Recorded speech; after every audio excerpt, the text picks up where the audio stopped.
Hi everyone, Scrappy Kathy here with a progress update and a quick review of plans for future organizing.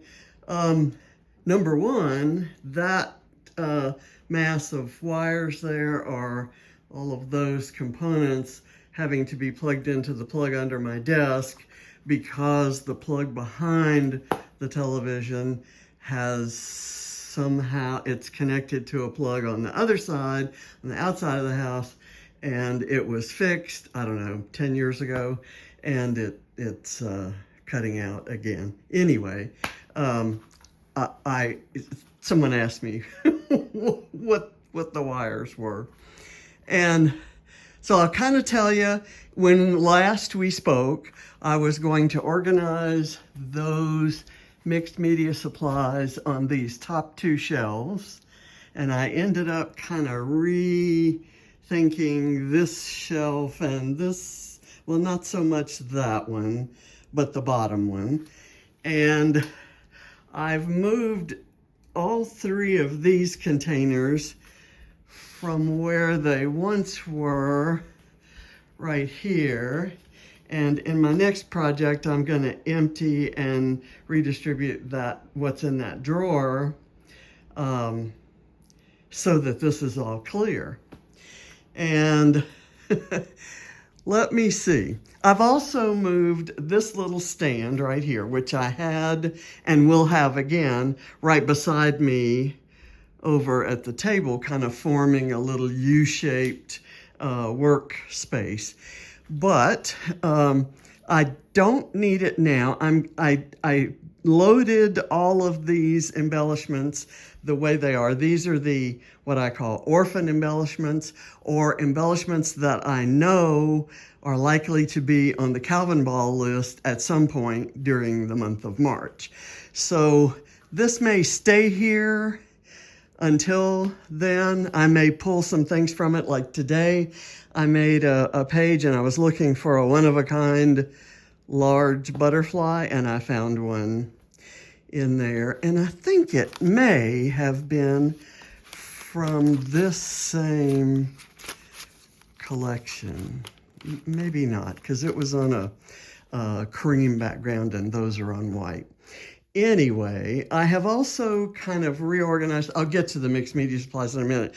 I did go through some papers this last time, and I think when I last reported to you, I had moved all my hip kits here, and I had drastically reduced my number of 6x6 pads, and I put that here instead of on the bench down underneath, because they're easier to grab.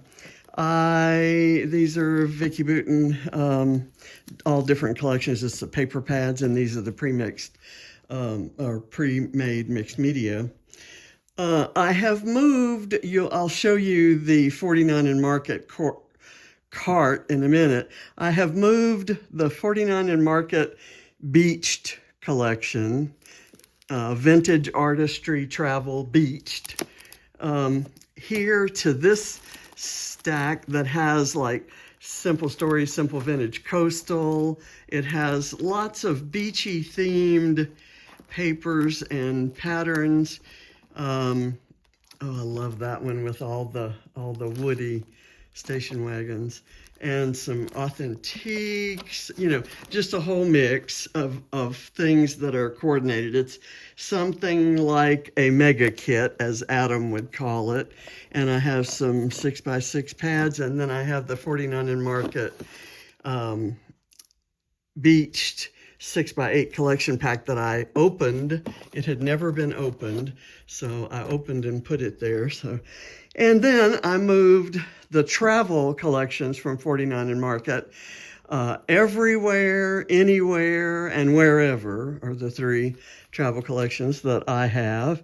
And I put, their washi tape and word titles. I have the specifically, I punched out a bunch of the laser cuts and put this in here. These two are too fully loaded. I don't need all of this, so I'm probably going to go through particularly this one again and maybe this one. But it's so hard for me to part with, you know, beachy papers. Doesn't matter that I'm not likely to visit a whole lot of beaches in the rest of my life, but as many as I can. And I do have photos of the many hundreds of thousands of times I've been to beaches. And those stories are worth remembering. I turned these around. I saved some space, I think, somehow. Not sure how, but I had room, and it kind of hangs over a little bit here, but I find that if they're facing this way, see that over there is my chair, and it looks right here. And while I'm eating, it might help me eat less if I can look over here and get ideas for projects. So that's my latest hint or tip or trick. You know, is have your scrap supplies visible while you're eating, and you might eat less. Who knows? Underneath on this, this is my, these are my supplies for the Bold and Bright class, Vicki Booten class. These are various projects from a retreat, a crop I went to, retreat I went to, the Crafty Beach Bash last April. And then this is my drawer of things to fussy cut. So I'm going to go through one day. I'm going to just crank something that I don't have to watch every single scene on Netflix or somewhere. And I'm just going to sit and fussy cut elements that I think will be in Calvin Ball or that I use a lot, like butterflies. And also, I'm not sure if I showed you this. I moved these 4 fabric boxes from over yonder where I'm going to put another IKEA Kallax unit. And I put these under here, which meant the things that were on here, I actually moved to underneath there. And I really like it. I've actually used some of the dies. I used this die the other day, and I pulled out an embossing folder that I might use on something. I've added to these bins a little bit, but I kind of want to show you now what I did with some of the mixed media supplies that I don't need to have. If I plan a page using these, I know where these things are. But these are the iris boxes that used to have my hip kits in them. So I've got things like this spray adhesive that you can spray on a die cut image and then sprinkle with sprinkly glitter if you still have that. And I have lots. And then other spray adhesive. There's something on here that's a fixative on top of the glitter. There's workable fixative and permanent fixative. And somewhere in there I've got hairspray, which I also use as a fixative sometimes. You know, this is to wash your brushes when you're watercoloring, and this is, what is this? Antique crackle medium. I haven't done anything crackled, but I was thinking, I have a die that's a giant snowflake, and I was thinking I could do a crackle technique on that snowflake. So I have the snowflake on the desk, and I know where my crackle medium is. So I can pull all this stuff out, and then here I have all the applicators. They weren't all in the same place. I didn't know I had all of these, but I have these little foam wedges. I have the rounded foam applicators, and I have the flat ones. I have little ones. I have all kind of palette knives, things that, and there's probably more that's going to go here because I'm going to clean out some of the containers that are on my desk now. But I know where all this stuff is. It's just so exciting. And here, I put this on here because it allows me to put maybe some other things that I might want to die cut. And I have some papers here. These are some mixed media papers, things that I've done that I probably not going to use in their current form, but I can die cut things from them. You know, I could die cut a star from that star paper. I could die cut circles from my circle-y paper. So I've got possibilities there.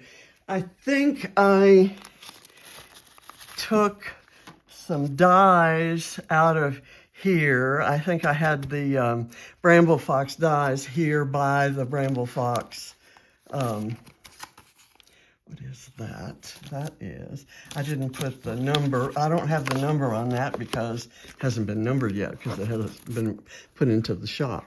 And I moved those dies, the Bramble Fox dies, here to this die drawer, and I have Hip Kit Club dies. I only have a few of those, and so then I have the package dies, and then I have some dies that go in, that were meant to be used in my little baby Sizzix die cutter. James and the kids gave me that for Christmas many years back, and I use those dies in there. I take that to crop sometimes. This is a stack, don't look too closely. That's envelopes and prizes.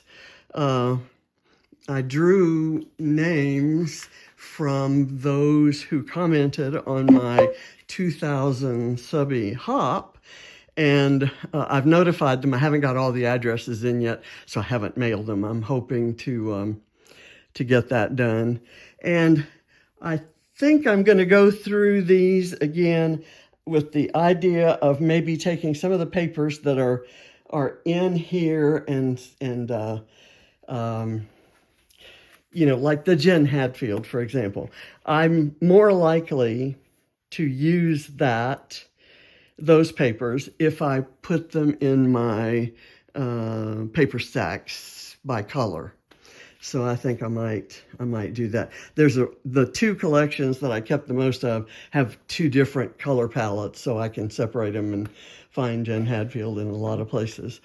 Let's see. Now we're going to go back over here. Here on the desk, I have taken these two bins of embellishments and moved them off the desk. This is the trash from the layout I did earlier today.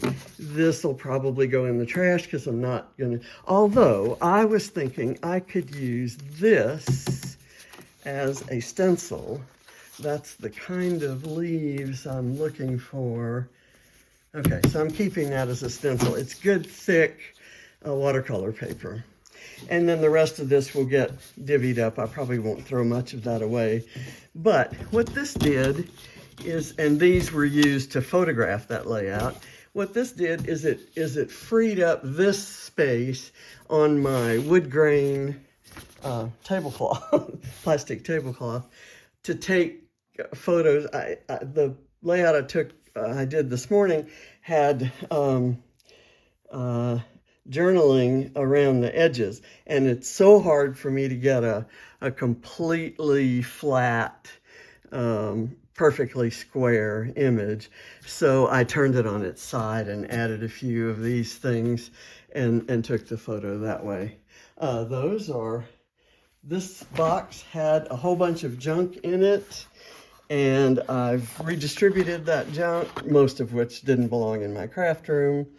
And these are some printed photos that are ready to be scrapped. And now let's go. Okay, so this stack of stuff, this is washi tape up here. These are the narrower washi tapes. And then that's kind of a plastic tape that's like Tim Holtz. There's nothing in there. And here are the lids to those brushes, and I never use them. Nobody in their right mind needs this much washi tape. 6 rows of this. So I'm gonna pick a few and redistribute the rest. I have them organized somewhat by color. But these are the washi tapes that did not come in any collections. And I find, see, I have washi tape all over the place. There are these, all the Vicki Boutin ones, and then in a drawer some Paige Evans, and then there's a bunch of washi tape in that bottom rack of 49 in Market. So I'm gonna maybe try to store those all in here once I clean this out. So that's a next up kind of a project. But let's go here. This, if you'll recall, this shelf had a lot of the things that were in that drawer. It had a lot of the mediums that I don't use very often. And I decided I wanted the colorful things here. So I have a kind of a stadium type holder that was meant to hold cans in your kitchen cabinet. And I used it for cans in my kitchen cabinet. I want to say I bought it maybe 40, 45, 50 years ago. I can remember using it in every house. It's extendable or contractable, whatever, however you say that. And so I put my Nuvo drops and liquid pearls in here. I have my stickles. This holder was too wide to go on the stadium thing. I have my date stamps and other roller type stamps here. And then my most often used Nuvo drops are this is a beautiful pearly white. This is a gorgeous black. And these are similar to Nuvo drops. They're called dots, like they're just a dimensional paint. So, and I love that lime green color. I have something similar in Nuvo drops, but this comes out better on the page, I think. And this I can move onto my desk if I'm going to be using dots. I've got some foiling, Nuvo foiling bits back there. And so this is kind of my colorful place, and I guarantee you I will be using these things a lot more because they're handy instead of kind of taking space over on the table and invariably getting covered up by photos and things. These stands, I kind of went through and rejiggered the stands, the shelves, in order to get like things on there, and I've got it organized so that because they can turn, I can pretty much get to anything I need. And these are kind of coloring agents. I've got my Color Burst and some Shimmers products here, and some liquid metals from Ken Oliver, and then some structure paste from Vivo, which is an amazing product, and a lot of Vicki Boutin. And these are some powders up here. I'm holding my phone in my right hand and I can't lift it up that high. There's some Brusho powders there, and then these are powders that came in Mind the Scrap kits. So I'm happy with this. I've got some ultra thick embossing powder there. I don't use it very often, but I like to know where it is, and I did not know that I had two containers of it. So, and this Vicki Boutin matte acrylic gel I use a lot. It can make a flat design on paper look like a painting if you kind of brush it on. So I love doing stuff like that. And then I found this Daler and Rowney mixed media kit, and it has 365 days worth of projects and all the materials you need for those projects, trying out different techniques. So I thought that might be fun, and I thought I might try somehow to video what that is, but that's unformed, but I'm keeping it where I see it every day so that I'm reminded. This little stand it was piled to the rafters with a bunch of stuff I really, a lot of the stuff that a lot of the sponge applicators and so forth were here and here. So now I have all my, well, not all, but a lot of, one thing that I love is that it holds my power strip that my lights and this heating tool are connected to. So that kind of stores it out of the way and handy at the same time. There are some watercolors of different types. This is probably my oldest set of watercolors. And then I have some Vicki Boutin watercolors, and then I have some Cotman. These were a gift. And then I have Prismacolor pencils, a nice big set that John gave me for Christmas one year. And then down here, I have some Viva Inca Gold, some Perfect Pearls, and my Twinkling H2Os.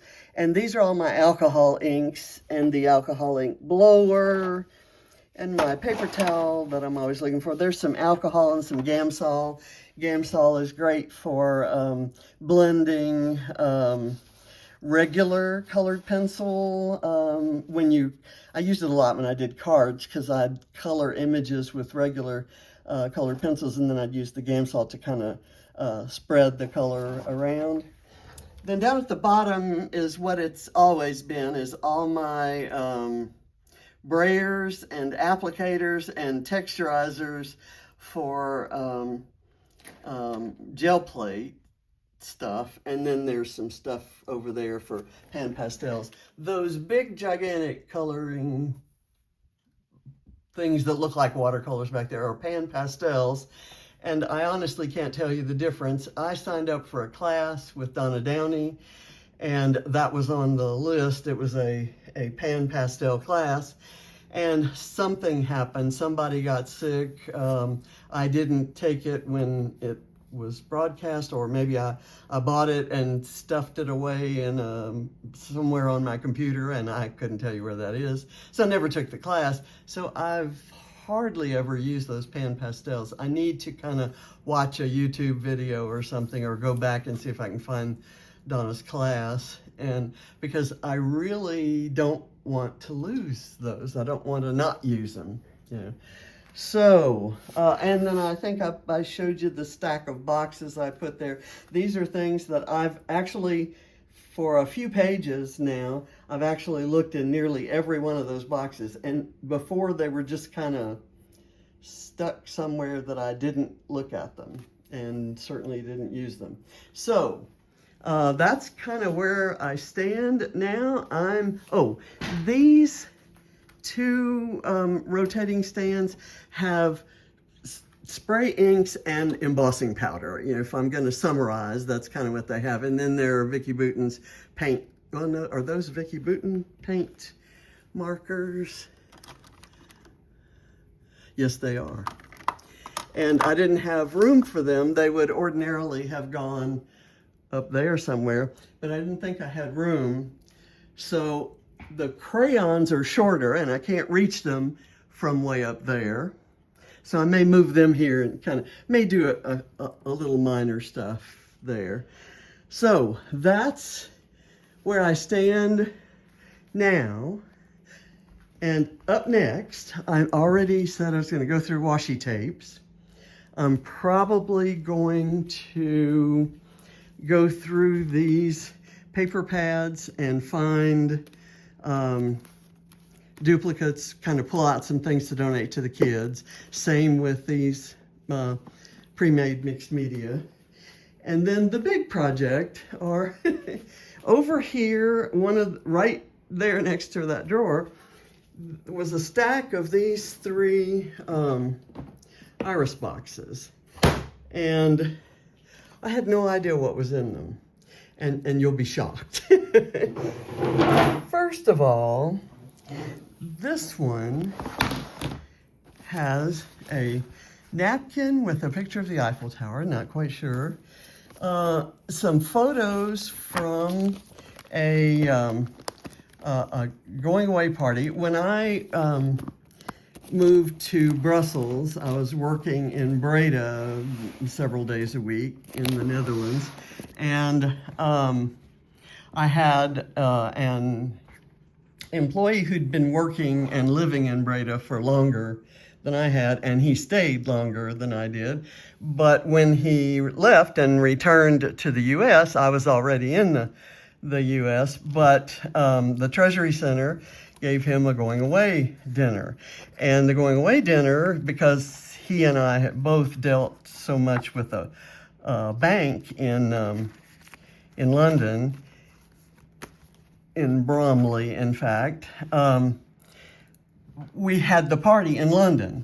And so I contacted the folks at One Aldwych, and they have a wonderful restaurant that, and I have the menu for that evening, I think. Let me see.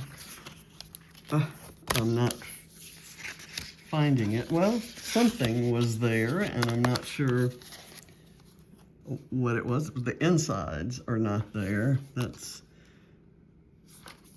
One Aldwych. And I have a bunch of pages I can recognize. These are photos from my last year of working. A notice that one of my bosses gave me about a raise. This is from a business trip to Singapore.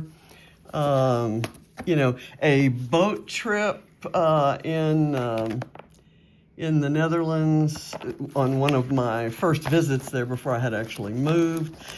My group, like someone gave me a Happy Bosses Day Dilbert cartoon, and just a bunch of stuff dealing with my career.